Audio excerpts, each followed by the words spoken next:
Donc Rouge, c'est le nom que je me suis choisi quand j'ai commencé à travailler dans la rue, dans l'espace public, et que j'ai commencé à avoir besoin d'un alias pour signer mon travail.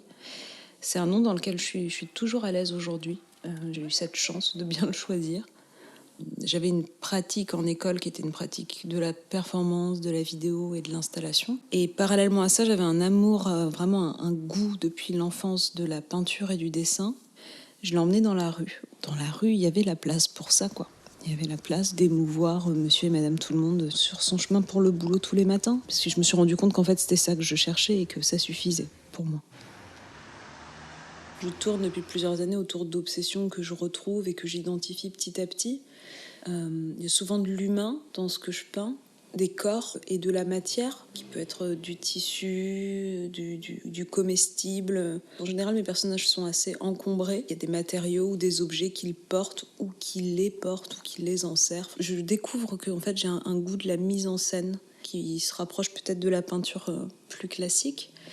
J'essaye souvent de fabriquer des espèces de moments un peu suspendus dans une narration, des instants de bascule ou des personnages qui sont eux-mêmes en train de devenir des objets, qui n'ont pas l'air d'avoir du tout accompli leur désir. Donc je pense qu'il y a quand même quelque chose qui me tracasse, qui est de l'ordre de la vacuité contemporaine, quoi. Il y a une espèce de sentiment comme ça, de catastrophe un peu tiède qui s'étire.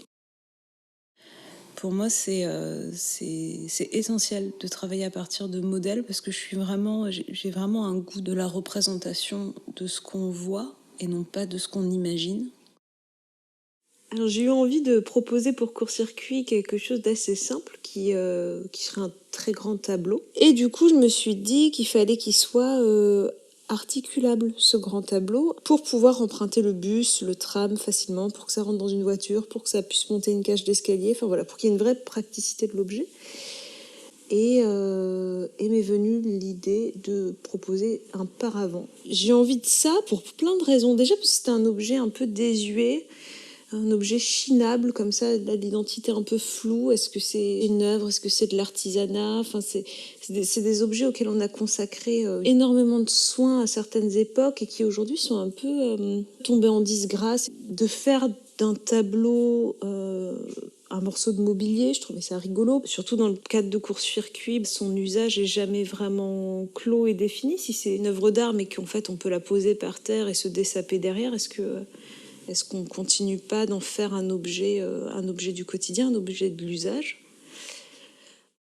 Je pense que je peins des figures humaines parce que je me pose beaucoup cette question de à qui ça parle et de qui ça parle. Et que la figure, c'est une fantastique machine à histoire, à identification. C'est un truc auquel on se rapporte facilement. C'est un truc pour lequel il n'y a pas besoin de manuel. En peignant des personnages, je pense que je pose la question de quoi on est foutu et qui on est, quoi. Je pense que c'est un des points forts du projet, c'est que ça fabrique une intimité qui se fabrique pas avec de l'argent, en fait.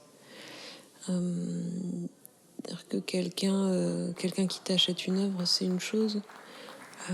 C'est tout à fait... Ça peut être incroyablement flatteur et incroyablement amical comme geste, mais ça reste un circuit auquel on s'attend. Là, il y a une histoire de confiance qui est très différente. On confie son œuvre à quelqu'un. Donc, il y a tout de suite une intimité accrue. On est plus curieux, je pense, de savoir qui va l'adopter. Et j'espère que eux seront plus curieux de qui l'a produite aussi.